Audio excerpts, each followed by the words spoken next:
존 하위의 책 스코틀랜드의 신앙 영웅들을 통해 스코틀랜드 언약도들의 생애와 신앙적 투쟁을 살펴보기 위해 오신 여러분을 환영합니다. 오늘은 존 스크림지어에 대해 알아보도록 하겠습니다. 보내주신 자료를 보니까 정말 흥미로운 인물이더라고요. 왕 앞에서도 전혀 굽히지 않는 강직한 목사이면서 또 동시에 아주 놀라운 영적인 힘을 가진 사람이었어요. 맞습니다.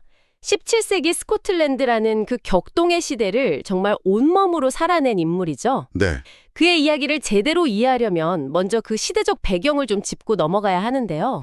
그게 중요하겠네요.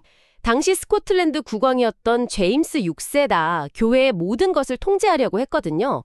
이른바 왕권 신수설을 아주 강력하게 밀어붙이고 있었어요. 왕은 신에게서 직접 권력을 받았으니까 교회의 일도 당연히 왕이 결정해야 한다. 바로 이런 생각이었던 거죠. 바로 그거예요. 이 생각하고 스코틀랜드 장로교의 오랜 전통, 그러니까 교회의 주인은 오직 그리스도 한 번뿐이다 라는 신념이 정면으로 충돌한 겁니다. 네. 그 충돌이 폭발하게 된 계기가 바로 자료에 나오는 1618년의 퍼스 5개 조항이었어요. 이 퍼스 5개 조항이 구체적으로 어떤 내용이었길래 그렇게까지 큰 반발을 산 건가요? 자료에서는 그냥 로마 카톨릭으로 돌아가려던 시도처럼 보였다. 이렇게만 나와 있어서요. 좋은 질문이에요. 예를 들면 이런 것들이었습니다. 성찬을 받을 때 무릎을 꿇으라는 것. 또 주교가 직접 아이들에게 안수를 하라는 것, 그리고 크리스마스나 부활절 같은 특정 절기를 반드시 지키라는 그런 요구들이었죠. 지금 저희가 보기에는 뭐 그럴 수도 있겠다 싶은데요. 그렇죠. 하지만 당시 스코틀랜드 장로교인들에게는 이게 전혀 다른 의미였어요. 이건 로마 카톨릭의 의식을 따라하는 것이고 성경에 없는 인간의 명령을 따르라는 걸로 받아들여진 거죠. 아하. 그러니까 용납할 수 없는 일이었군요. 네, 그래서 존 스크림지어는 바로 이 조항들을 거부했다는 이유로 문제의 중심에 서게 됩니다. 1620년에 고위 종교재판 법정에 소환되는군요. 여기서부터 정말 극적인 장면들이 펼쳐지더라고요. 네, 그의 신념이 얼마나 확고한지 보여주는 대화들이 오고 가죠. 법정 기록이 정말 인상 깊었어요. 주교들이 그의 사역을 정지시키겠다고 압박하니까 그가 이렇게 맞받쳤다고요. 내 사역은 내 것이 아니므로 그만둘 수 없다. 그렇죠. 이건 사실상 왕이 임명한 주교들 앞에서 당신들은 내 상사가 아니다라고 선언한 거나 마찬가지잖아요. 맞습니다. 엄청난 도발이었죠. 자신의 소명은 왕이나 주교가 준 게 아니라 하나님께 직접 받은 것이니 당신들이 함부로 빼앗을 수 없다는 선언이었으니까요. 심지어 거기서 멈추지도 않고요. 네, 한술 더 떠서 내가 예전에 국왕폐하를 직접 만났을 때도 교회의 주권자는 오직 그리스도 한 분뿐이라고 말씀드렸다고 증언하기까지 합니다. 와, 그건 정말 대단한 배짱이네요. 왕한테 직접 했던 말을 법정에서 다시 한번 확인시킨 거니까요. 당연히 주교들이 가만히 있지 않았겠죠. 그렇죠. 그 말에 세인트 앤드루스 주교가 격분해서 폭발하고 맙니다. 자료에 따르면 그가 이렇게 소리쳤다고 해요. 뭐라고 했나요? 국왕이 교황이며 앞으로도 그럴 것이오. 세상에 왕이 교황이다라니. 그 한마디에 당시 모든 갈등의 핵심이 다 담겨 있는 것 같아요. 바로 그겁니다. 왕권 신수설의 끝을 보여주는 말이죠.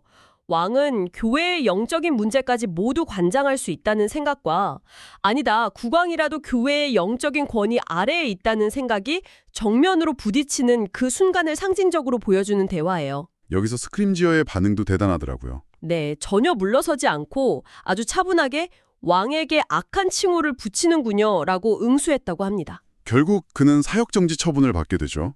던디라는 지역이 유폐되라는 선고까지 받고요. 네, 하지만 그의 저항은 여기서 끝나지 않습니다. 선고를 듣고 나서도 자신의 신념을 굽히지 않았다고요? 그럼요. 나는 당신들에게서 사역을 받지 않았어. 당신들이 무슨 짓을 하든 나는 결코 스스로 면직되었다고 생각하지 않을 것이오. 라면서요. 와... 그리고는 공식적인 항의서를 제출합니다. 자신의 사건을 인간 법정이 아니라 주 예수 그리스도와 국왕 그리고 교회의 합법적인 총회에 항소한다는 내용이었죠. 그러니까 물리적으로는 쫓겨날지언정 자신의 소명 자체는 그 누구도 훼손할 수 없다는 걸 법적으로나 신앙적으로나 명확히 한 거군요. 맞습니다. 정말 강직한 인물이란 생각이 드는데요. 이렇게 원칙을 위해 싸운 공적인 모습 뒤에 한 인간으로서의 조 스크림지어는 어떤 사람이었을지 궁금해지네요. 자료는 그의 사적인 모습에 대해서도 몇 가지 흥미로운 단서를 제공하고 있어요. 그가 결국 자기 집인 보이리에 연금된다고 했죠? 네, 바로 거기서 그의 또 다른 면모가 드러나기 시작합니다. 옷차림 같은 겉모습에는 전혀 신경을 안 썼지만 마음이 깊고 애정이 많은 사람이었다고 묘사되어 있더라고요. 그렇죠. 그리고 당대 최고의 히브리어 학자 중 한 명이기도 했다고 하고요. 겉모습과 내면의 깊이가 다른 그런 인물이었나 봐요. 내 본질을 꿰뚫어 보는 사람이었던 것 같아요. 그가 남긴 말이 그걸 증명하죠. 어떤 말을 남겼나요? 성경과 짧은 주석서를 제외한 세상의 모든 책이 불타버렸으면 좋겠다고 말했다는 기록이 있습니다. 그건 좀 극단적으로 들리는데요. 그쵸. 이게 지식 자체를 혐오했다기보다는 모든 지식의 근원이자 최종 권위는 오직 성경에 있다는 그의 신념을 아주 극적으로 표현한 말이라고 볼 수 있겠습니다. 아하. 그런 학자적인 면모와 동시에 말년에는 굉장히 겸손한 모습을 보여준 점도 아주 인상적이었어요. 신장결석으로 엄청난 고통을 겪으면서 자신을 돌아보는 그 장면이요. 네, 그 대목이 참 그렇죠. 그는 이렇게 말했다고 해요. 나는 평생 무례하고 고집센 놈이었는데 이제 주님께서 이 고통으로 나를 겸손하게 만들어 그분께 데려가시기 전에 나를 어린 양으로 만들고 계신다네. 왕 앞에서도 굽히지 않던 그 강직한 사람이 마지막 순간에는 스스로를 고집센 놈이라고 부르면서 낮아지는 모습이 참 많은 생각을 하게 만드네요. 맞습니다. 이렇게 원칙에 강한 공적인 인물, 또 학자적이면서 겸손했던 사적인 인물의 모습을 살펴봤는데요. 그런데 보내주신 자료에는 여기서 한 걸음 더 나아가더라고요. 그의 캐릭터를 완전히 다른 차원에서 보여주는 일화들이 기록되어 있었어요. 이건 거의 초자연적이라고 해야 할까요? 맞아요. 자료에서는 그를 하나님과 씨름하는 탁월한 사람이라고 부르는데 왜 그런 별명이 붙었는지를 보여주는 두 가지 특별한 사건을 소개하고 있습니다. 네. 이 일화들은 당시 언약도들이 생각했던 믿음이라는 게 과연 무엇이었는지를 아주 강렬하게 보여주죠. 상황이었다고요.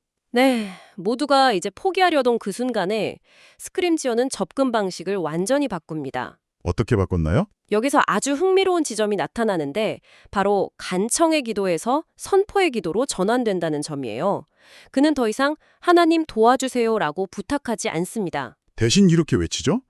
우리의 주 예수 그리스도의 아버지이신 하나님의 이름으로 아브라함의 딸인 그대에게 명하노니 이 속박에서 풀려나라. 그렇죠. 이건 기도라기보다는 거의 명령이나 선언에 가까운데요. 맞아요. 그리고 기록에 따르면 그 말이 끝나자마자 여인은 즉시 평안과 기쁨을 되찾았다고 합니다. 이 일화는 스크램지어가 자신의 기도에 실린 권위에 대해 얼마나 큰 확신을 가졌는지 보여주는 거죠. 자신의 뒤에 있는 하나님의 권위를 빌려서 어둠의 세력에게 직접 명령하고 있는 거군요. 바로 그겁니다. 정말 놀라운 이야기인데 두 번째 일화는 훨씬 더 개인적이고 어찌 보면 충격적이기까지 해요. 자신의 유일한 딸이 죽어가고 있을 때의 이야기죠. 네, 그가 정말 지극히 사랑했던 유일한 딸이 열병으로 죽어가고 있었습니다.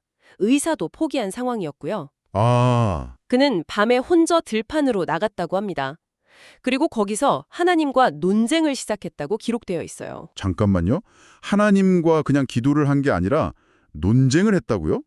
그건 우리가 보통 생각하는 슬픔에 찬 기도와는 뉘앙스가 아주 다른데요? 네, 아주 격렬하게 묘사합니다. 그는 큰 슬픔 속에서 하나님께 따지기 시작해요. 자료의 표현을 그대로 빌리자면 그는 하나님께 불쾌감을 느끼면서 불쾌감이요. 네, 그러면은 자신이 평생 얼마나 신실하게 주님을 섬겨왔는지를 상기시키고 딸을 살려주는 것이 당연하지 않냐고 강하게 요구했다고 합니다. 이건 애원이 아니라 거의 단판에 가까운 모습이죠.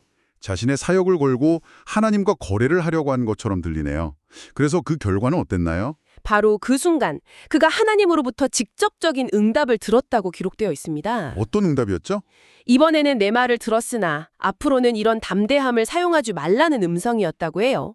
와, 그는 즉시 집으로 달려갔고 딸은 회복되어서 음식을 찾고 있었다고 합니다. 정말 할 말을 잃게 만드는 이야기네요. 이 두 가지 일화는 믿음과 기도의 본질에 대해서 다시 한번 생각하게 만들어요. 이건 그냥 수동적인 요청이 아니네요. 자료의 표현 그대로 하나님과의 씨름이군요. 바로 그 지점이 핵심입니다. 당시 언약도들에게 믿음이란 그저 받아들이고 순응하는 것만이 아니었어요. 때로는 이렇게 하나님의 약속을 붙들고 격렬하게 싸우고 논쟁하고 쟁취해내는 아주 능동적인 행위였던 거죠. 마치 야곱이 압복강 나루에서 천사와 씨름했던 것처럼요. 정확합니다. 스크림지어가 하나님과 맺었던 관계가 얼마나 깊고 개인적이며 때로는 논쟁적이기까지 했는지를 보여주는 대목이죠. 오늘 이야기를 정리해보면 존 스크림제어라는 한 인물을 통해 굉장히 다층적인 모습을 보게 되는 것 같아요. 한편으로는 왕의 권위에 맞서서 교회의 자유를 지키려 했던 불굴의 공적 인물이 있고요. 네. 다른 한편으로는 겸손한 학자이면서 동시에 놀라운 영적 권위를 지닌 개인이 있었네요. 그리고 이 두 모습은 서로 분리된 게 아니라 아주 깊이 연결되어 있다고 봐야 합니다. 어떻게 연결될 수 있을까요? 그가 주교들과 왕 앞에서 그토록 담대할 수 있었던 용기의 근원은 바로 들판에서 하나님과 씨름할 정도로 깊고 치열했던 개인적인 믿음에서 나온 거죠. 아하, 그의 저항은 단순한 정치적 신념이 아니라 살아있는 관계에 뿌리를 둔 확신이었던 겁니다. 오늘 스크림제어의 이야기는 우리에게 하나의 흥미로운 질문을 던져주는 것 같습니다. 자료는 이 기적처럼 보이는 사건들을 역사적 사실로 제시하고 있잖아요. 이 이야기를 오늘날의 시각으로 되짚어 보면서 한번 생각해 볼 만한 문제인 것 같아요. 그렇죠.